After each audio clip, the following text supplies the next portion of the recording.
con el tema de la evaluación y el abordaje actual de la vía aérea en el paciente obeso. Ya que cada día estamos enfrentándonos más tanto a la cirugía bariátrica, como habló el doctor Jiménez, o el paciente obeso para cualquier otro tipo de cirugía. Todos los días tenemos pacientes obesos en salas de cirugía. Pero siempre los anestesiólogos no hemos encontrado, pues, o no se ha encontrado, pues, una relación directa entre la obesidad, y siempre tenemos esa pregunta, ¿sí? ¿Hay relación, una relación entre un paciente obeso y una vía aérea difícil? Pues todavía no se ha podido demostrar una relación lineal, pero todos sabemos que sí la tiene que haber. ¿De acuerdo? Y entonces, cuando nosotros vemos esta revisión de complicaciones mayores en el Reino Unido, encontramos que de 113 pacientes, ¿sí?, en los cuales estaban distribuidos de 113 pacientes hombres y 71 mujeres que estaban incluidos en estas revisiones, todos pacientes, pues la mayoría en ASA 1 y ASA 2, y la mayoría también de los pacientes pues fueron pacientes hombres. Encontramos de que el 40% de los pacientes tenían un índice de masa corporal por encima de 30, ¿de acuerdo? Entonces podemos considerar que eran pacientes obesos. Y lo más preocupante que uno al revisar esto, lo que más le preocupa es que la mayoría, el 54% de los pacientes fueron llevados para cirugía electiva. Eso nos hace pensar de que sí, los pacientes definitivamente, sí, la obesidad tiene que tener algo de relación con la vía aérea difícil, y que de pronto una mala evaluación es la que nos lleva a estas complicaciones. Y si revisamos este artículo, pues también reclamos en el manejo de la vía aérea difícil en Estados Unidos, donde encontramos que hay 104 reclamos. En estos 104 reclamos que están, pues, asociados a la inducción de la anestesia, el 37% de los pacientes tenían obesidad, o sea, un índice de masa corporal por encima de 30, y un paciente tuvo, pues, historia de apnea del sueño. Miren, algo también que nos preocuparía también bastante es que del 38% de las reclamaciones tuvieron ya una vía aérea anticipada, y la primera estrategia para intubar a esos pacientes fue con la inducción de la anestesia general, ¿sí?, y la ablación de la ventilación del paciente. Solamente un 32% se decidieron a la intubación despierto. Entonces, eso es algo que también, pues, nos damos cuenta, pues, que sí, los pacientes, en realidad los pacientes obesos sí están relacionados con la mayoría de los casos de vías difíciles, y nuestra estrategia, abordaje es lo que nos va a definir en qué complicación puedo tener o no. Entonces, porque todo, pues, ¿a quién no le ha llegado, pues, un paciente en una sala de cirugía y no se ha asustado? Todos nos asustamos cuando nos ponen un paciente de sala de cirugía, y intentamos y buscamos, de pronto recurrimos al manual que tenemos todos, pero no siempre la tenemos actualizada a 2001 forma, por tanto paciente complicado que nos ponen, pero no siempre nos sirve. Entonces, ¿qué vamos a hacer con ese paciente? La primera pregunta que debemos hacer: ¿podré ventilarlo? ¿Podré intubarlo? Sí, de acuerdo a eso, pues, ¿qué voy a hacer? De acuerdo a eso, ¿qué voy a hacer? ¿Voy a inducir al paciente y lo voy a relajar? ¿Voy a inducir al paciente pero no lo relajo? Pues todos pensamos también eso. ¿O intubo el paciente despierto? ¿De acuerdo? ¿Hacia dónde voy a coger? Bueno, el objetivo, pues, de la charla es tratar de ayudarnos a orientarnos a ver cómo tomamos esa decisión, los factores que nos ayudan a tomar esa decisión, ¿de acuerdo? Y dentro de esos factores, ¿qué debo tener en cuenta? Pues sí, el operador, yo tengo la habilidad del manejo de estos pacientes. El lugar y el equipo, pues cuando hablamos de lugar, frecuentemente estamos en lugares no adecuado. Y hablo no adecuado no solo al equipo que tenemos, sino estamos solos, estamos en una sala de cirugía solos, con unas enfermeras auxiliares pues de enfermería que no nos colaboran, que no tienen ni idea pues de manejo de una vía aérea. Entonces eso debemos tenerlo en cuenta cuando vamos a decidir intubar un paciente, sobre todo a inducirlo, porque yo puedo tomar una decisión, depende del lugar, de un paciente que tengo dudoso si de pronto por los factores, los predictores que tenga, si lo llevo a evaluación de la respiración o no, pues la puedo tomar en base en el lugar en que esté, si estoy acompañado o no. Yo puedo inducir un paciente que de pronto no tenga una indicación clara de una intubación despierto, pues ya sea con fibrobroncoscopio o no, la puedo tomar siempre y cuando esté con otro anestesiólogo al lado, otro experto en vía aérea, ¿de acuerdo? Entonces es muy importante eso para tomar nuestras decisiones. Lo otro, pues el equipo, que todos sabemos, nosotros no podemos realizar un algoritmo de vía aérea, ningún algoritmo de vía aérea difícil, nos quedamos en el principio si no tenemos un carro de vía aérea. Entonces, de nada sirve de que nosotros nos estemos aprendiendo cuál es el algoritmo de vía aérea difícil cuando no tenemos un carro de vía aérea disponible, ¿de acuerdo? Y lo otro, pues las características del paciente, pues, que para ver si tiene predictores o no de vía aérea difícil. Entonces, la definición pues que todos conocemos de vía aérea difícil, pues ya está enfocada no solo como antes hablábamos de que era solamente intubar un paciente, esa dificultad para intubar al paciente, ya sabemos que la situación se presenta, y lo otro era que el vía aérea difícil era después de 3 intentos, bueno, ya todo de intubación, pues ya hoy en día, pues la definición, un anestesiólogo entrenado va a tener problemas tanto para ventilar o para ventilar con máscara o para intubarlo, o una situación de no ventilación, no intubación. Y de estas 3, ¿cuál es la que nosotros más tenemos? O sea, podemos tener problemas para ventilar al paciente, podemos estar ante una intubación difícil o podemos estar ante una intubación imposible, pero en realidad, ¿cuál es la que nosotros debemos enfocarnos más y le tenemos más miedo? A esto, la dificultad o la imposibilidad de ventilar a un paciente con máscara, pero no siempre a eso es lo que estamos pendientes. Nosotros siempre estamos pendientes a que si vamos a poderlo intubar o no lo vamos a intubar. Por eso mi enfoque en esta charla más que todo es eso, en valorar bien cómo podemos valorar la ventilación del paciente, que se puede dejar o no ventilar con máscara.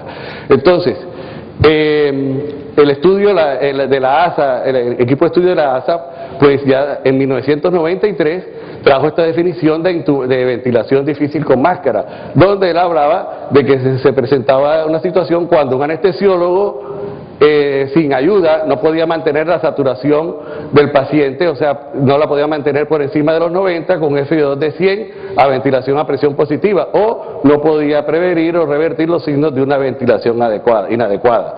Pero más tarde, en el 2003, pues ellos concluyeron de que la ventilación con máscara no solo estaba relacionada con una saturación, entonces le cambiaron la definición de ventilación, dificultad para ventilar con máscara, y entonces ya los definieron como una situación clínica que se desarrolla cuando un anestesiólogo pues entrenado no puede proveer una buena ventilación con máscara a causa de algunos de los siguientes problemas: un sello inadecuado, que todos lo hemos tenido, de la máscara, una fuga excesiva de gases por cualquier patología o mismo sello, o una resistencia excesiva al ingreso o el egreso de los gases. Entonces, también, igual que la escala de Coleman, ya los estudios ya han tratado, sobre todo para poder identificar en qué grado de dificultad ventilatoria, si de dificultad voy a tener para ventilar a un paciente con máscara, al igual que la escala de Coleman, pues se ha creado esta escala, varias escalas se han creado, pero la que más se utiliza es la escala de Hams, sobre todo para los estudios.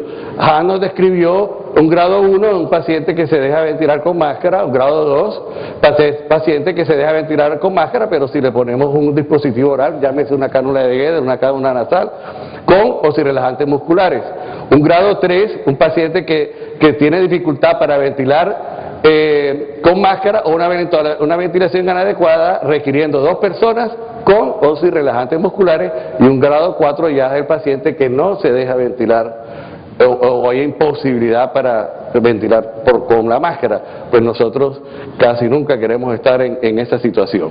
Entonces, pero hay varios factores que nos influencian en esa mala ventilación, o en esa dificultad, en esa dificultad para ventilar a un paciente con máscara. Y uno de los factores es la técnica, ¿de acuerdo? Y dentro de la técnica tenemos que influyen el operador, ¿sí? La experiencia que nosotros tengamos con la ventilación de esos pacientes, y de acuerdo a esa experiencia también nosotros no podemos creernos que a todo paciente, que somos los superhéroes, que a todo paciente lo vamos a poder ventilar, o sea, tampoco podemos pasarnos, tenemos que reconocer nuestras habilidades, pero también nuestros límites.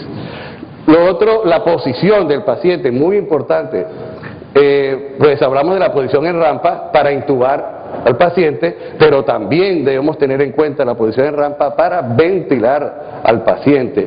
Y se ha demostrado que la posición de olfateo normal que nosotros hacemos para intubar a los pacientes magros, pues no nos sirve en el paciente obeso. Y cuando compararon la posición en rampa en pacientes magros y obesos, se vio beneficio en ambos, pero más beneficio se vio en la posición en rampa en el paciente obeso. Entonces, es una recomendación muy importante a todo paciente obeso ponerle en posición en rampa. La rampa, pues, más adelante también el doctor Pantoja va a hablar de ella, 25 grados, la podemos hacer con cualquier elemento que tengamos en la sala, no necesariamente necesitamos mandar a hacer un cojín para hacerla. ¿Okay? La idea es, la rampa es alinear el conducto auditivo con el esternón, con la horquilla esternal. Y problemas con el equipo, muchas veces estamos ventilando con la máscara que no nos sirve, que tiene mucho aire o que tiene poco aire, o que no podemos ajustarla bien, o no tenemos la cánula adecuada, o otro dispositivo de vía aérea que nos pueda, pues, orofaringeo, nasofaringeo, que nos pueda ayudar a ventilar al paciente. Y lo otro que está comprometida también la técnica son las drogas. Me refiero a drogas porque de pronto no pusimos las drogas suficientes, y eso tendemos mucho, sobre todo cuando no tenemos mucha experiencia, de empezar, bueno, voy a poner un poquitico nada más porque si no yo lo despierto y no me envaino, no. O que de pronto pusimos un fentanil, un narcótico a una velocidad y creamos un tórax leñoso, es una dificultad creada por la droga. Okay. Y lo otro es la dificultad que nos va a dar la propia vía aérea, como son las anatomías o las patologías del paciente. Bueno, pero ¿cuál es la incidencia que tenemos nosotros de ventilación difícil con máscara? Pues tenemos el estudio que hizo Asai Koga, pues ha encontrado pues que oscila entre 0.8 la intubación difícil, de 0.08 a 5, con un promedio en casi todos los artículos de 1.4 a 1.6. Eso es la incidencia de ventilación difícil con máscara.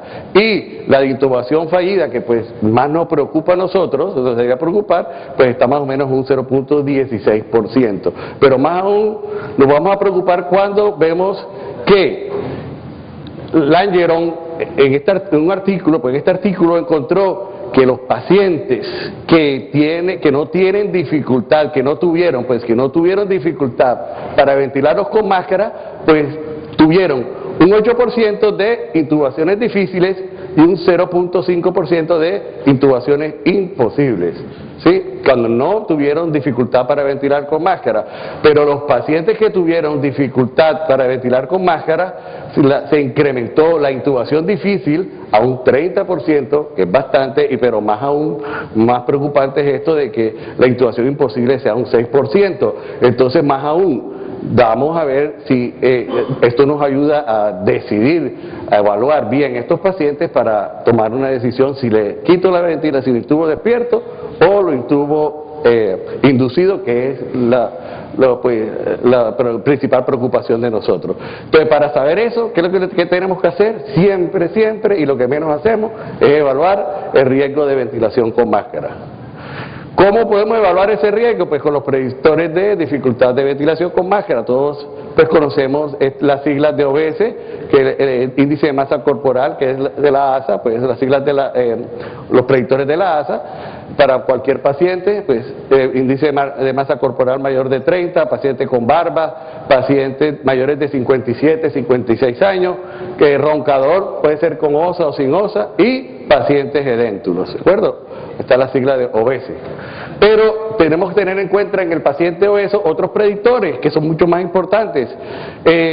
Disculpe, pero de todas maneras, entre más sabemos, pues como todos los predictores, ninguno es un predictor con un valor predictivo positivo bastante elevado.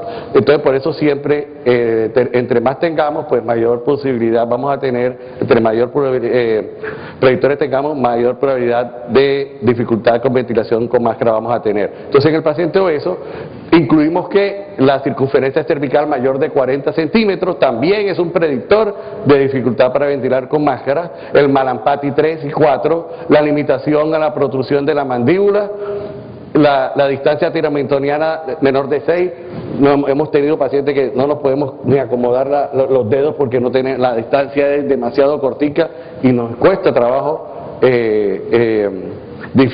dificultad pues ventilar con máscara, y el sexo masculino, ¿sí? Pero de todos estos predictores, ojo, y es un predictor que ha encontrado y que debemos tener bastante en cuenta es pacientes con osa y con circunferencia cervical mayores de 40, está bastante relacionado con dificultad para ventilar con máscara y ventilación imposible, y esos pacientes los hemos tenido en quirófano. O como les decía, pues la combinación de varios predictores es lo que más nos lleva a nosotros. Entre más predictores tengamos, pues mayormente vamos a pensar que vamos a tener un paciente difícil de ventilar. En cuanto a la osa, pues en los países, en Estados Unidos, pues los artículos hablan de que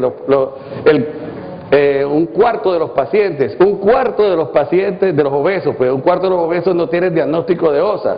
Aquí podemos decir que menos de un cuarto de los obesos tienen diagnóstico de osa, porque en realidad lo que uno encuentra, pregunta si si ronca, sí, yo ronco. ¿Le han hecho algún estudio? No, la cultura del estudio para diagnóstico de la apnea obstructiva del sueño todavía no es plena acá, y por eso allá es menos del cuarto, acá tenemos, perdón, lo que falta es un cuarto, y aquí lo que nos faltan más de 3/4 de pacientes. Y por eso, pues lo recomendado es hacerle el cuestionario de estos VAN para tener una idea de si el paciente tiene osa o no tiene osa. En el cuestionario de estos VAN, pues incluyen varios de los otros predictores de vía aérea, y también, pues entre más respuestas positivas, más riesgo de osa vamos a tener.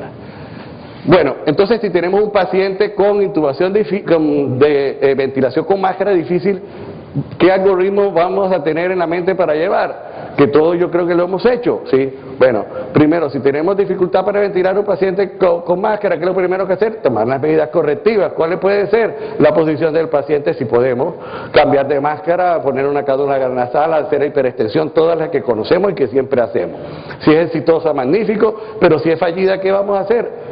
Lo primero que tenemos que hacer es pedir la ayuda, y por eso hablaba anteriormente de que si estamos solos no debemos de pronto atrevernos a ventilar a un paciente, a quitarle la ventilación a un paciente. Entonces, lo primero, pedir ayuda, porque con la auxiliar no vamos a poder ventilar a un paciente. Cambiar de operador. Si el paciente obviamente si el operador no tiene mucha experiencia, lo cambiamos, o hacemos lo que todos hacemos, que es la ventilación a 2 manos, ¿de acuerdo? Bueno, si es exitoso, magnífico, pero si es fallida, pues podemos tener las dos opciones. O le ponemos un dispositivo pues, de supraglótico, llámese máscara laringea o cualquier otro, o intentamos una inducción intubación orotraqueal, ¿de acuerdo? Una laringoscopia directa y intubación orotraqueal. ¿Qué nos va a ayudar a decidir de pronto para cuál de los dos? Todos los dos están aceptados, ojo, pero de pronto cuál de los dos cogemos y por qué recomiendan algunos autores más el supraglótico? Eso va a depender de la saturación del paciente, ¿de acuerdo? Obviamente si el paciente ya lo tenemos muy desaturado, pues lo más indicado de pronto para algunos es poner una máscara laringea.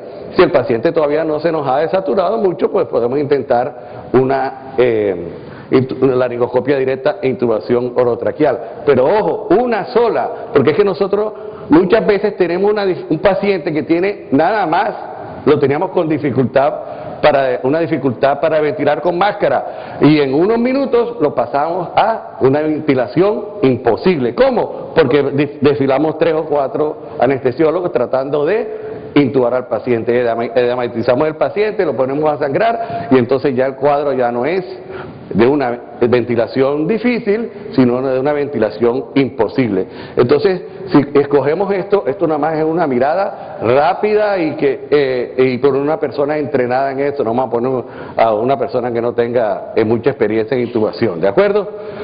Bueno, si la intubación, igualmente si el intento de intubación es fallida, es exitosa, magnífico; si es fallida, pues nos vamos acá de nuevo al supraglótico, ¿ok? Si es exitoso, magnífico; pero si es fallida, entonces podemos intentar otros, pues retirar la máscara laríngea, volverla a colocar, y si no, podemos probar otros dispositivos, siempre y cuando nos lo permita, hacer una ventilación jet, y si todo eso es fallido, pues vamos a hacer una cricotirotomía al paciente. Entonces, ahora pasamos a los predictores de vía aérea difícil, de intubación difícil, que todos pues conocemos: la hiperextensión, pues el ángulo que esto nos mide, la hiperextensión de la cabeza, la distancia esternomentoniana, la tiromentoniana, la apertura oral, el Mallampati y la protrusión mandibular, que pues es la que nosotros normalmente pues evaluamos en los pacientes. Sabemos que ninguno solo es un buen predictor de intubación difícil, pero que cuando combinados pues se nos vuelven mejores predictores, sobre todo en el obeso. ¿Qué combinaciones podemos encontrar en el obeso? Hemos encontrado, sí, yo creo que a todos nos ha pasado, el paciente obeso por el acúmulo de grasa que tiene en el cuello, en la nuca, perdón, no hiperextiende nada, ¿de acuerdo? Y la papada no les deja abrir mucho la boca, entonces abra la boca y es una boquita pequeñita y hiperextiende y medio hace así. Esa combinación es bastante, un buen predictor de que va a tener una intubación difícil el paciente. Y el otro es, de los más importantes en intubación, es la circunferencia cervical. Ya sabemos que por encima de 40 en las mujeres y por encima de 43 en los hombres, pues tenemos un buen predictor de intubación difícil. Y Brodsky en este estudio encontró que cuando teníamos mayor de 40 de la circunferencia, la intubación difícil es del 5%, pero si es mayor de 60 se incrementa grandemente. Por eso se han tomado también, han hecho estudios con ecografía donde han medido la gracia que hay entre la piel y las cuerdas vocales, con el ecógrafo a nivel de las cuerdas vocales. Y este estudio que encontró que todos los pacientes que tenían la grasa, el espesor de esa grasa alrededor de 28 milímetros, miren, todos fueron intubación difícil. Cuando tenían 17, más o menos 17 y medio, todos estaban en este grupo de los de intubación fácil. Pues ya todos los estudios también han demostrado de que por eso es que la obesidad no está directamente relacionada con una intubación difícil, está más relacionada es dónde tiene la grasa el paciente, dónde está acumulada la grasa del paciente, ¿de acuerdo? Un paciente con cuello puede ser muy obeso, pero si no tiene tanta grasa en el cuello, lo más seguro es que va a ser de una intubación fácil. Y últimamente pues se ha encontrado como un buen predictor de vía aérea difícil en el obeso, la relación que existe entre la circunferencia cervical y la distancia tiromentoniana, la cual sí es un buen predictor cuando es mayor de 5.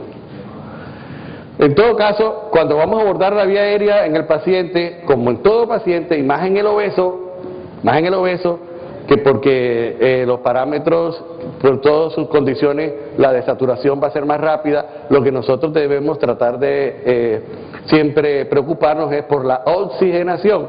Tengamos la situación que tengamos, el objetivo de nosotros es, sí, tengo planteado esta estrategia, pero primero, ¿cómo lo oxigeno? ¿De acuerdo? Entonces, dentro del abordaje de la vía aérea, que tenemos que tener en cuenta que si yo no voy a poder, si estoy entre cualquiera de esas situaciones y no voy a a poder intubar un paciente obeso, sobre todo un obeso, pues tenemos ahora mismo la tecnología pues con la ecografía de encontrar dónde está la membrana cricotiroidea de los pacientes obesos, que es difícil de encontrar, y más difícil de encontrar cuando estamos asustados, cuando tenemos una situación de ventilación imposible, y ahí sí creo que nadie la encuentra, ¿de acuerdo? Entonces, ¿qué es lo que podemos hacer? Cogemos el ecógrafo y si es fácil, encontrarle fácil, después que uno lo haya visto es fácil, disculpen,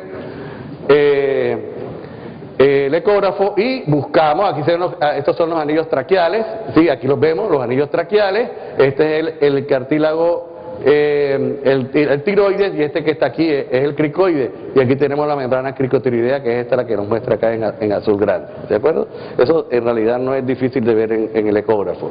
Y una vez la localicemos con el transductor, con el ecógrafo, la debemos marcar para que en caso de una emergencia ya sabemos dónde está la membrana cricotiroidea. ¿Qué se recomienda en el paciente obeso de cricotirotomía? La que pues desafortunadamente no tenemos nosotros en nuestras instituciones, la ventilación JET, pero por el daño, por el difícil acceso que podemos tener con un paciente obeso, para una cricotirotomía la que uno inicialmente debería hacer sería la percutánea con aguja, ¿sí? Y por eso debemos marcarla, para tratar de producir el menor daño al paciente.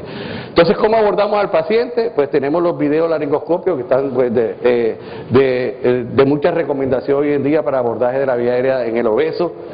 Los estudios que nos han mostrado, este es un estudio donde la conclusión donde tuvieron 318 obesos mórbidos y compararon pues la intubación con el video y la intubación con una intubación laringoscopio convencional, que han encontrado este estudio y la mayoría de los estudios que la demora en el paciente obeso y con una persona entrenada, en video, porque uno siempre, la primera vez que mete desde la primera vez que uno mete el video laringoscopio, uno ve la glotis, uno la ve, ¿sí? Pero no siempre vamos a poder intubar. Entonces, entre más hagamos videolaringoscopio, más vamos a aprender a hacer maniobras para poder corregir y poder tener acceso rápido, porque en el paciente obeso, con el videolaringoscopio, tenemos un acceso rápido a la vía aérea, con eso tenemos menor desaturación y menor trauma en el paciente. Entonces, la recomendación en realidad es, pues, si uno tiene el dispositivo de laringoscopio, pues sería lo ideal para el paciente obeso. Los dispositivos supraglóticos, pues tenemos la Fastra para emergencia del paciente obeso de ventilación difícil, excelente para sacar a un paciente, 97-98% de éxito para solucionar pacientes obesos con ventilación imposible. Y esta revisión de Cochrane, lo que nos mostró, donde ellos cogieron varios estudios, cogieron 2 estudios donde compararon la máscara Prosil, ¿sí? Y encontraron, pues que en realidad que encontraron ellos de que no pudieron sacar pues ninguna conclusión, ¿sí? La conclusión que encontraron, pues no encontraron una conclusión de seguridad, ¿sí? En cuanto a la seguridad de la máscara en el paciente obeso. Pero qué positivo que pudieron decir, sí, que se ponía en pocos segundos, la posición de la máscara se insertaba en pocos segundos, que tuvieron una falla predicha entre el 3 al 5%, y además de que el paciente, a pesar de que los pacientes tuvieron fugas a través de la máscara, esto no afectó en nada ni la ventilación ni la oxigenación de los pacientes, y la tos y la oxigenación al final de la cirugía en la sala de recuperación también con el dispositivo supraglótico fue mejor que cuando comparado con los pacientes que fueron intubados con tubo endotraqueal. Entonces, dentro de las máscaras pues que más se recomienda para el uso en el paciente obeso, pues está la Prosil. Y el uso de fibrobroncoscopio, pues que ya merita un entrenamiento más demorado, por eso pues está bastante limitado. Pero tenemos pues el estándar de oro para abordar la vía aérea difícil, y en el obeso la podemos hacer idealmente pues es para abordar la vía aérea difícil con el paciente despierto, pero también con la colaboración de otro anestesiólogo lo podemos hacer abordando el paciente inducido. Y la conclusión, pues también de Cochrane, ¿sí? de la revisión sistemática de Cochrane, ellos compararon, en el paciente inducido compararon fibrobroncoscopios, compararon intubaciones normales, supraglóticos y videolaringoscopios, y en cuanto a seguridad no pudieron decir este es más seguro que el otro, ¿sí? Porque la mayoría de los estudios lo que están revisando es cuánto se demoran en intubar pacientes y no qué seguridad me brinda cada equipo. Entonces ellos concluyen que hay que hacer más estudios para saber cuál es el mejor abordaje para la vía aérea del obeso. Pero si no tenemos, nosotros queremos abordar la vía aérea en forma convencional, pues idealmente el laringoscopio convencional ya sabemos, vamos a maltratar más al paciente. Si nos tocó, pero ojalá tengamos otros dispositivos, porque si la vía aérea es difícil, la intubación es difícil, con el laringoscopio convencional vamos a maltratar al paciente, que es de mucha ayuda, de bastante ayuda, la valva de McCoy, y si tenemos cualquier dispositivo, esta bujía de estilete, pues excelente. Y tanto es que este trabajo, donde tuvieron 300 pacientes con obesos mórbidos, casi todos fueron intubados con una McCoy, ¿de acuerdo? Bueno, muchas gracias.